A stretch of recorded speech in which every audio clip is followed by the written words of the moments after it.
Welcome to Detective Reddington's office. Take a seat and listen to this story. It will be interesting. When I look back, the beginning of my marriage to Linda feels like a different lifetime. We met young, both fresh out of college, and from the start it felt like we'd known each other forever. She was my best friend, my confidant, the person I trusted more than anyone in the world. We built our life together from scratch, supporting each other through the highs and lows, pushing each other to pursue our dreams. Those early years were filled with laughter, endless conversations, and a kind of closeness I thought was unbreakable. I remember how, on weekends, we'd take off on spontaneous road trips to nearby towns, exploring places neither of us had ever seen. Linda had a way of making every little adventure feel special. She'd pack a cooler with snacks, blast our favorite music, and laugh with the kind of joy that was contagious. I never imagined that someday, the woman who had been my constant partner in life would turn into someone I barely recognized. But somewhere along the way, things began to change. It wasn't sudden. It was more like a series of small shifts that gradually added up. At first, it was her increased hours at work, which she attributed to new responsibilities and deadlines. She was often preoccupied, more guarded with her phone, and would sometimes go silent mid-conversation, her mind clearly somewhere else. I wanted to believe it was just stress, that maybe she needed some time to herself. I didn't want to be that husband who questioned every late night or every message on her phone. Then came the nights when Linda started going out with friends I'd never met or heard of before. I'd ask her who she was meeting, and she'd brush it off, saying they were just new friends from work or people she'd met through her gym. She'd reassure me that it was nothing, that she just needed to unwind. I tried to be supportive, telling myself that it was healthy for her to have her own social life outside of our marriage. But then, I started noticing other things that didn't sit right. Linda, who'd always been open about her plans, suddenly became vague and evasive. I'd ask her when she'd be back or what her plans were for the weekend, and she'd shrug, saying she wasn't sure. There was a new perfume, one I didn't recognize. A subtle, alluring scent that lingered on her clothes when she'd come home. At first, I thought she'd just bought it as a small treat for herself, but as the months went on, my mind began to spiral, filling with doubts and suspicions I couldn't ignore. One night, she came home later than usual, long after I'd expected her back. I was sitting on the couch, flipping through channels, trying to distract myself from the clock. When she walked in, she looked startled to see me still awake, as though she hadn't anticipated I'd be waiting for her. "Oh, you're still up?" she said, her voice light and casual, but there was something off about her expression. "Yeah," I replied, forcing a smile. "Just wanted to make sure you got home safe." She gave me a quick smile, brushing off my question about her evening with a vague, "Oh, it was fine. Just the usual." But as she headed to the shower, I couldn't shake the feeling that something was very, very wrong. As days turned into weeks, the nagging feeling that something was wrong grew stronger. I wanted to shake it off, to convince myself I was imagining things. But Linda's behavior continued to change in subtle ways, each shift small but adding up to something I couldn't ignore. She began spending more time on her phone, her face lighting up when she received a message or call, only to quickly shut off the screen or walk out of the room. One Saturday, when I was cleaning up in the kitchen, I noticed her purse lying on the counter, slightly open. Her phone was peeking out, and for a moment, I found myself considering whether to look. I wasn't proud of it. The thought of invading her privacy felt wrong, a line I'd never crossed before. But then I remembered all the times she'd suddenly stepped away, the nights she'd come home with that unfamiliar scent lingering on her clothes, and the sense of doubt became too strong to ignore. Just as I reached out to grab her phone, I stopped myself, my hand hovering inches above it. What was I doing? We'd built our relationship on trust, on honesty. If I stooped to checking her messages without her knowledge, didn't that mean I was betraying our trust too? I shook my head, putting the phone down. If something was going on, I needed to confront her openly, not sneak around like a thief. That night, I lay in bed, unable to sleep. Linda was beside me, her breathing soft and steady, completely unaware of the turmoil raging inside me. As I stared at the ceiling, I decided that I'd bring it up the next day. I'd ask her directly, tell her how I felt, and hope she'd be honest with me. I wanted to believe that whatever was happening, we could face it together. We'd been through so much already. Surely we could work through this too. But when morning came, my resolve wavered. Linda was cheerful and lighthearted, talking about her plans to meet some friends for lunch. She kissed me on the cheek, her smile warm and genuine, and for a moment, I felt foolish for ever doubting her. Maybe I was reading too much into things, letting my own insecurities cloud my judgment. So, I let it go, pushing my concerns aside. But even as I tried to move on, the doubt lingered, a quiet presence in the back of my mind. A few days later, Linda mentioned she'd be going out that Friday night. She didn't offer much detail, just that it was a work event. I tried not to pry, but something about her tone felt distant, as if she was holding back. I wanted to believe it was simply a casual night out with colleagues, but the nagging feeling that she wasn't telling me the whole truth wouldn't go away. That evening, I decided to make plans of my own. I called up an old friend, Jack, who'd known Linda and me since the early days of our relationship. We hadn't seen each other in a while, and I thought a night out might help clear my head, distract me from the doubts that had been eating away at me. Jack and I met up at a local bar we used to go to in our 20s. The place hadn't changed much. The dim lights, the old jukebox in the corner, and the worn leather seats brought back memories of simpler times. We ordered a couple of beers, and Jack immediately noticed the tension in my face. "You all right, man?" he asked, raising an eyebrow as he took a sip. "You seem off." I paused, hesitating. I hadn't planned to bring up my suspicions about Linda, but the weight of it was too much to bear alone. I told him everything, the late nights, the vague answers, the distance that had crept into our relationship. Jack listened, his face a mix of concern and disbelief. "Look, I don't want to jump to conclusions," he said slowly, "but it sounds like something's definitely off. Have you thought about talking to her about this?" "I tried," I replied, sighing. "Every time I think I'm ready, I lose my nerve. I don't want to accuse her of something if I'm wrong. But what if I'm not?" Jack placed a hand on my shoulder. "You've got to trust your gut, man. But if you want my advice, maybe it's time to get some clarity, one way or another." His words stuck with me long after we left the bar. As I drove home, the doubt I'd been trying to ignore surged forward, stronger than ever. I couldn't keep going like this, living in a haze of suspicion. Jack was right. I needed to know, even if it meant facing a truth I wasn't ready to hear. That night, as Linda lay asleep beside me, I made a decision. I'd find out the truth, whatever it took. It was the only way to move forward, to either confront what was happening or finally put my fears to rest. The following day, I reached out to a private investigator named Tom, someone Jack had recommended. Tom was a quiet, unassuming man in his 40s with a straightforward, no-nonsense approach. He listened as I explained my suspicions, nodding thoughtfully but never interrupting. When I finished, he gave me a look that was both empathetic and serious. "Are you certain this is what you want to do?" he asked, his voice calm and steady. "Once we go down this road, there's no turning back. Whatever we find, it's going to change things." I took a deep breath, feeling the weight of his words sink in. "I understand," I replied. "I can't live like this, wondering, second-guessing everything. I just need to know the truth." Tom nodded, and together we agreed on a discreet plan.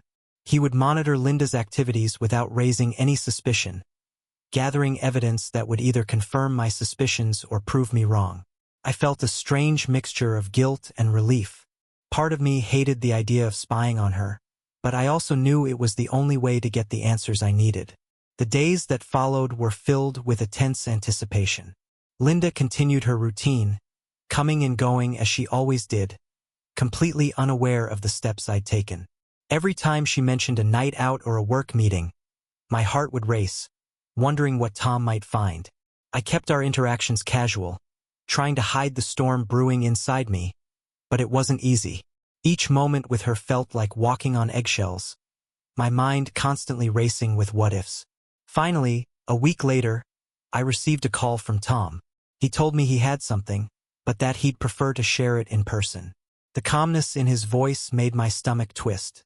I arranged to meet him that evening, my heart pounding with a mixture of dread and curiosity. When I arrived at his office, Tom greeted me with a somber expression.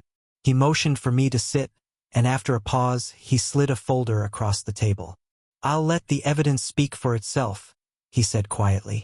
With shaky hands, I opened the folder. Inside were photos, timestamps, and records of Linda meeting with a man I didn't recognize. Each image was like a punch to the gut, a harsh reminder of the reality I'd been avoiding.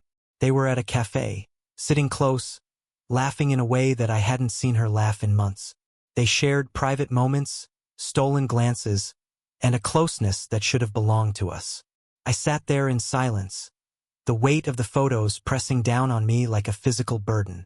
Each image was a confirmation of my worst fears, a truth I had tried so hard to avoid.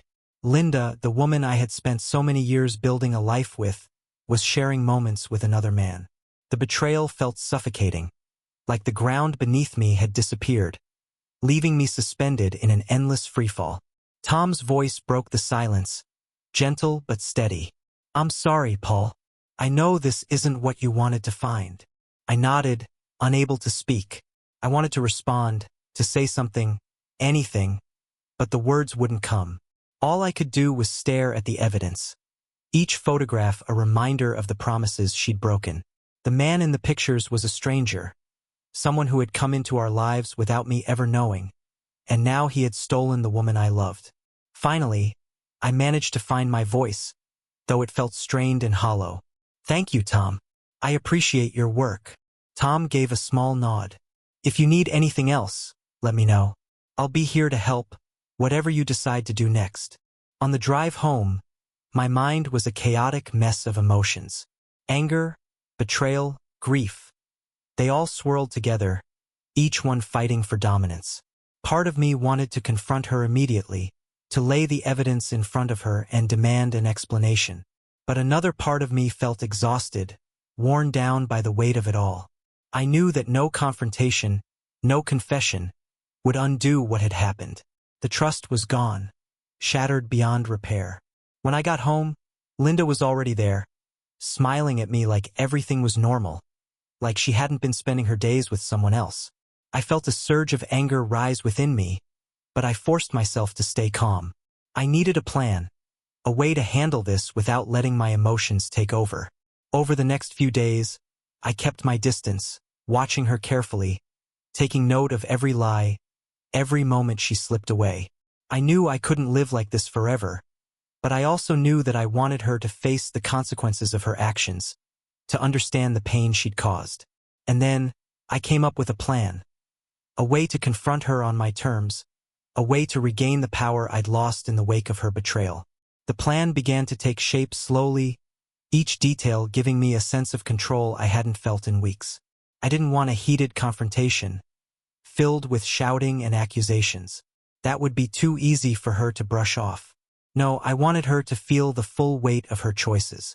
I wanted her to understand, in no uncertain terms, the destruction she'd brought into our lives. Over the next few days, I prepared everything I needed. I gathered the photos Tom had given me, every piece of evidence, each message and timestamp, arranging it all neatly into a folder. I spent hours organizing every detail, adding my own notes. Small things I remembered about the times she'd lied, the excuses she'd made. I wanted her to see the reality of what she'd done from my perspective, to feel the hurt as if she were reliving each betrayal with me. Then, I did something I knew would leave a lasting impact. I decided to record a video message, one where I would calmly explain everything I'd been through, every suspicion, every sleepless night spent wondering where she was. I wanted her to see my face, to hear the pain in my voice. No matter what happened after, she wouldn't be able to deny the devastation she had caused. I'd make sure of that. In the message, I spoke slowly, carefully choosing each word. "Linda," I began, my voice steady, though the pain was evident. "I loved you. I trusted you with everything I had. And for years I thought that was enough, that we were enough. But it seems I was wrong." I paused, letting the weight of my words settle. I don't know who you are anymore, but I want you to see the consequences of the choices you made. By the time I finished recording, I felt a strange sense of relief. It was as if, in telling her the truth of my experience, I had finally let go of the pain that had been haunting me. The betrayal was still there, but the power it held over me was fading, replaced by a newfound resolve to take control of my life. With the folder of evidence and the video message ready, I planned the final step. I wanted her to feel the impact of my discovery in a way that would leave no room for doubt, no way to dismiss what she'd done as a passing mistake. But I also knew that she wasn't the only one who deserved to know the truth. Her parents, who had always treated me like their own, had a right to understand why our marriage was ending.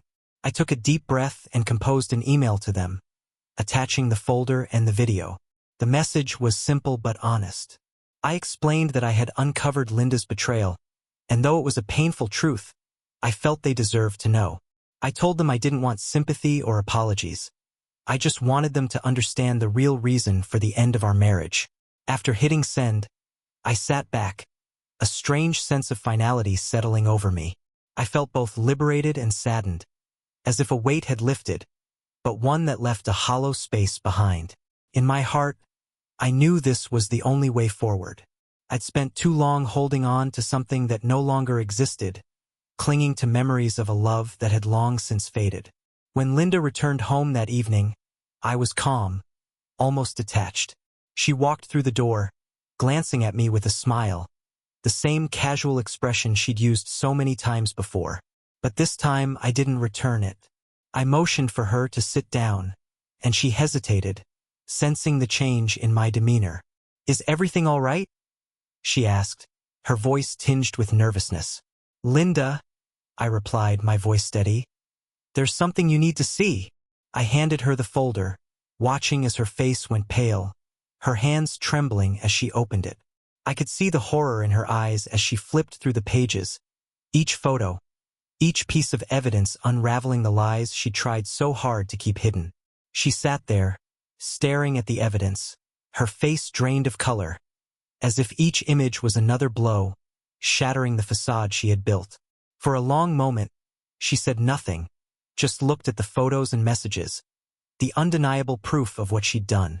I could see her struggling to find the right words, but there was nothing she could say that would erase the truth staring back at her.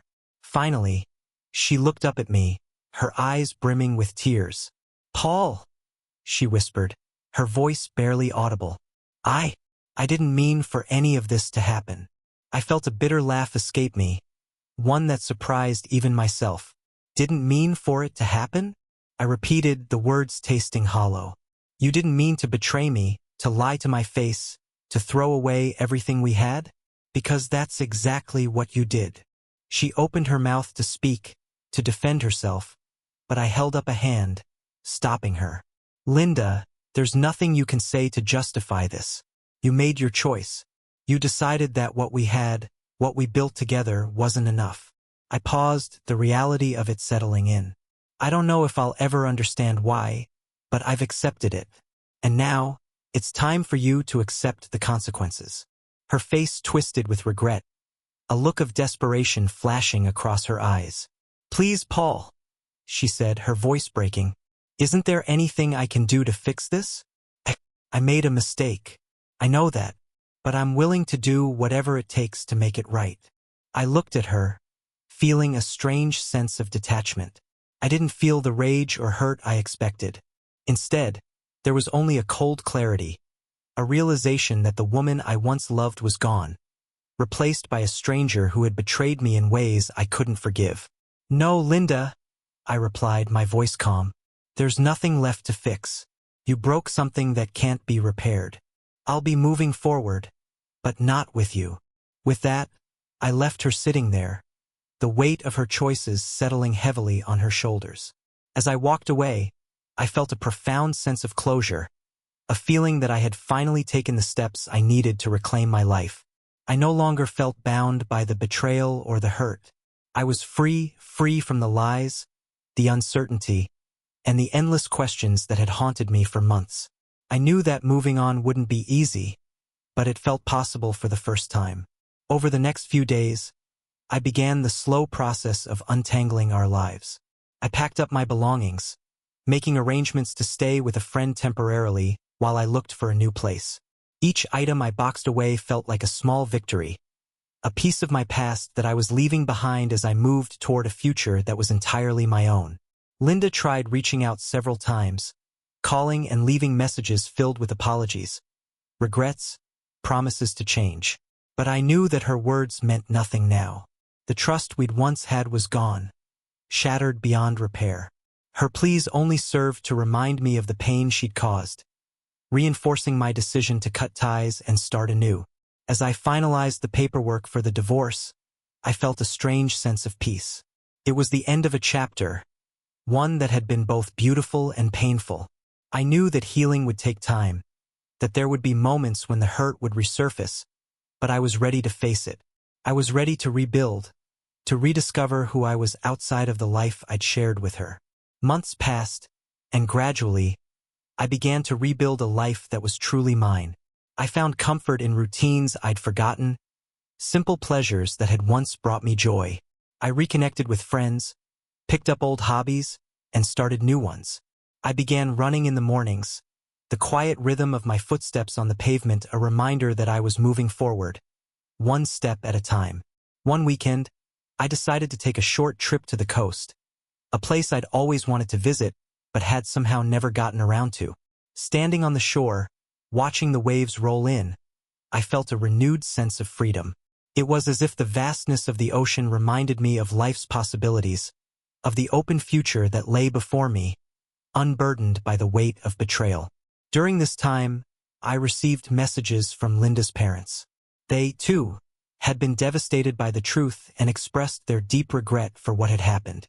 They offered their support, their friendship, assuring me that despite everything, I was still a part of their lives. Their kindness helped me heal in ways I hadn't expected, and I realized that, even in the face of loss, I hadn't lost everything. There were people who cared about me, who wanted to see me thrive. Slowly, as the seasons changed, the bitterness faded, replaced by a quiet strength.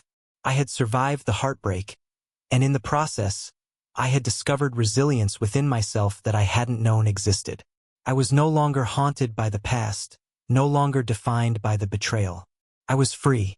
One evening, as I watched the sun dip below the horizon, casting a warm glow over the city, I felt a sense of hope. Life had tested me, broken me in ways I couldn't have foreseen, but it had also given me the chance to rebuild, to embrace a future filled with endless possibilities. And as I stood there, taking in the beauty of that moment, I knew I was ready to begin again.